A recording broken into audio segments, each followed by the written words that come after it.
बिस्मिल्लाहिर्रहमानिर्रहीम। अस्सलाम वालेकुम नाज़रीन, आप देख रहे हैं प्रोग्राम कड़वी बात और मैं हूं जुल्फ़कार मीर। नाज़रीन, 5 अक्टूबर को दुनिया भर में टीचर डे के तौर पर मनाया जाता है और इस हवाले से मुख्तलिफ़ तक़रीबात का इनकाद भी होता है। जहाँ तक पाकिस्तान का ताल्लुक है तो ये दिन मनाया तो ज़रूर जाता है, लेकिन जितनी इज़्ज़त एहतराम हमें टीचर को देना चाहिए शायद हम उससे कोसों दूर हैं, और यही सबसे बड़ी वजह है कि हमें भी वो कदर व मंज़लत, वो इज़्ज़त बैनुल-अक़वामी जो दुनिया है उसमें वो हासिल नहीं हो पा रही, क्योंकि हम अपने उस्ताद का एहतराम नहीं करते। पटवारी के बाद अगर देखा जाए तो सबसे मज़लूम तरीन वो टीचर ही हैं। कोई काम निकले, सरकार की कोई ड्यूटी सामने आए, चाहे बंदों को गिनना है, चाहे कोई और मामला है, इलेक्शन ड्यूटी है या दीगर कई मामलात हैं, तो वहाँ सबसे पहले जिस पर नज़र ठहरती है वो टीचर होते हैं। उनकी ड्यूटियाँ लग जाती हैं, फिर वो स्कूल को छोड़कर गली मोहल्लों में ख्वार हो रहे होते हैं और इसका एहसास किसी को भी नहीं होता। अभी गुज़िश्ता रोज़ ही वज़ीर आला पंजाब लाहौर के एक स्कूल में पहुँचे और वहाँ उन्होंने अचानक विज़िट किया। पता चला कि वहाँ 35 जो असातिज़ा हैं वो ड्यूटी पर हैं, इलेक्शन ड्यूटी के सिलसिले में वो स्कूल ही नहीं आ रहे। 15 टीचर मौजूद हैं। अब अगर सैकड़ों बच्चे हैं तो 15 टीचर क्या कर सकते हैं? ये तो मैंने सिर्फ आपको एक मिसाल दी है। हर तरफ इस किस्म की मिसालें बिखरी पड़ी है, जिसकी वजह से हमारा जो तालीमी निज़ाम है वो कमज़ोर से कमज़ोर तर होता जा रहा है। इस सारे अमल में इस सारी ये जो एक बहस मुबाहिसा है या ये जो सारा माहौल है, इसका असर टीचर की अपनी ज़ात पर भी, अपनी पर्सनैलिटी पर भी बहुत पड़ा है। बहुत से टीचर आपने देखे होंगे कि बड़े सहमे-सहमे होते हैं, अपने अपने जो हकूक़ हैं वो भी हासिल नहीं कर पाते।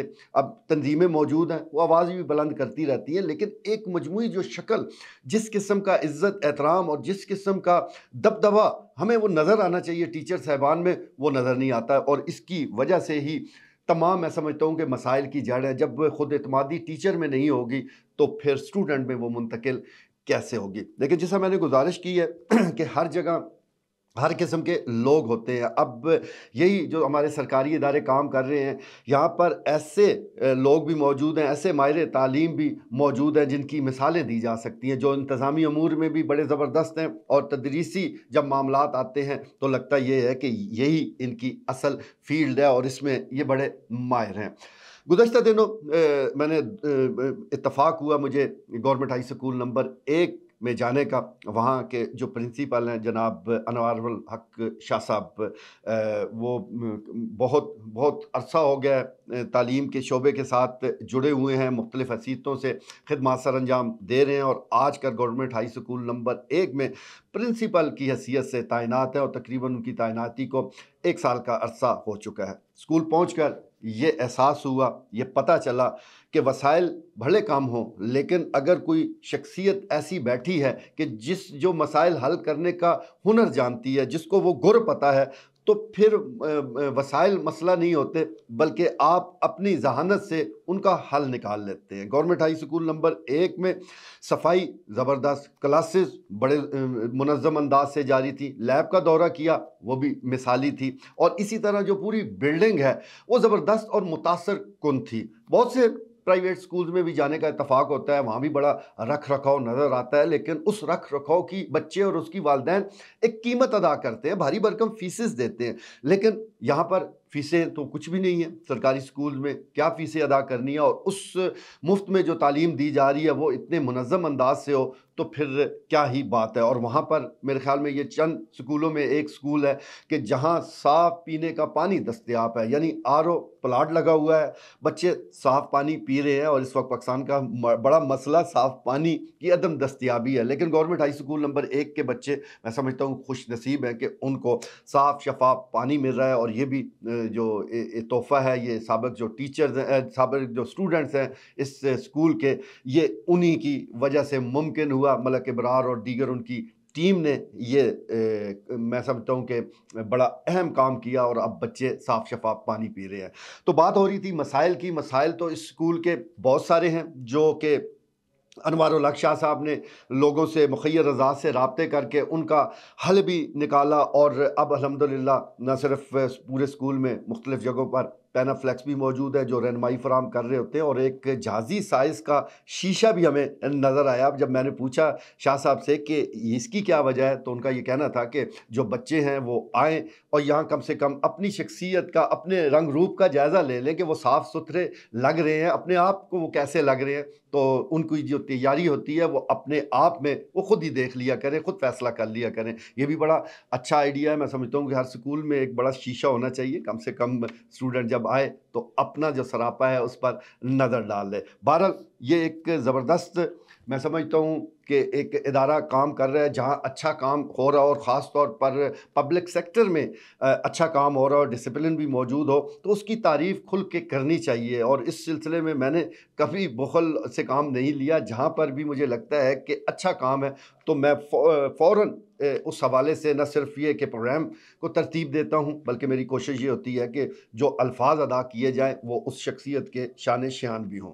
तो बात हो रही थी गवर्नमेंट हाई स्कूल नंबर 1 की, जो कि एक तारीख़ी इमारत है। खालसा हाई स्कूल से शुरू होने वाला ये जो इदारा है, ये अब भी अपनी कद्र मंज़िलत के हवाले से अपनी इनफ़रादी हैसियत बरकरार रखे हुए है। जहाँ स्टूडेंट्स वो यहाँ के जो भी ज़ेर तालीम स्टूडेंट हैं वो फ़ख्र करते हैं, वहीं यहाँ पर जो टीचर साहबान हैं, जो प्रिंसिपल रह चुके हैं, उनको भी इस बात पर फ़ख्र होता है कि वो इस अज़ीम इदारे के साथ काम कर चुके हैं या कर रहे हैं। बहरहाल जिस समय मैंने मसाइल की बात की है, तो वो कहते हैं कि मिट्टी का कर्ज़ हर सूरत ज़रूर चुकाना चाहिए, और बहुत से लोग ये कर्ज़ चुका भी रहे हैं। अनवार शाह साहब ने कई शख्सियात का ज़िक्र किया कि जिन्होंने मुआवनत की और इस स्कूल के जो मसाइल थे उसको हल करने में अपना किरदार अदा किया। ये सारे साबिक़ स्टूडेंट्स थे और उन्होंने अपनी बसात के मुताबिक कंट्रीब्यूट किया है। ये बड़ी अच्छी बात है।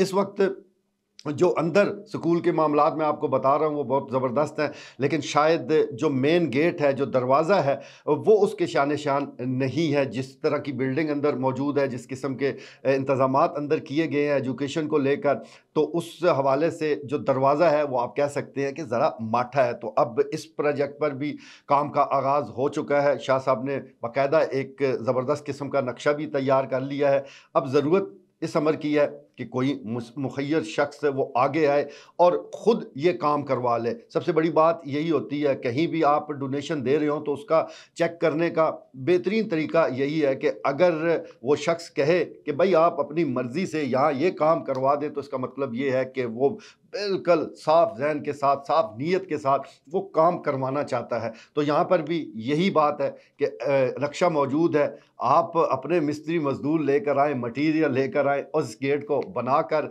आप भी इस तारीख़ी बिल्डिंग का, इस इमारत का हिस्सा बन जाएँ, दावेदार बन जाएँ। वो इसमें आप भी और आपकी जो आने वाली नस्लें हैं वो भी कहेंगी कि यहाँ पर, इस जगह पर ये जो गेट बना हुआ है, ये हमारे वालिद साहब ने या दादा जान ने बनवाया था। जैसा कि अब भी हम खालसा हाई स्कूल का ज़िक्र करते हैं, जिन लोगों ने ये स्कूल बनाया था उनके जो पोते हैं, पड़पोते हैं, वो अब भी इस स्कूल में जब आते हैं तो उनको वो इज़्ज़त और एहतराम मिलता है जो शायद किसी और के हिस्से में नहीं आता। इसकी वजह क्या है? वजह यही है कि उन्होंने बाकायदा तौर पर इस बिल्डिंग में, इस इदारे की तैयारी में, इस इदारे के बनाने में अपना किरदार अदा किया। हमारे पास भी मौका है कि हम इस अज़ीम इदारे को अज़ीम तर बनाएँ, और इस सिलसिले में जितने भी ख़ास तौर पर वो स्टूडेंट, वो मुखय्यर हज़रात जो कि मुख्तलिफ़ शोबों पर ख़र्च करते रहते हैं, लेकिन जो तालीम का शोबा है शायद वो किसी हद तक नज़रअंदाज है, तो इस तरफ भी तवज्जो देने की ज़रूरत है। बहरहाल टीचर डे कल है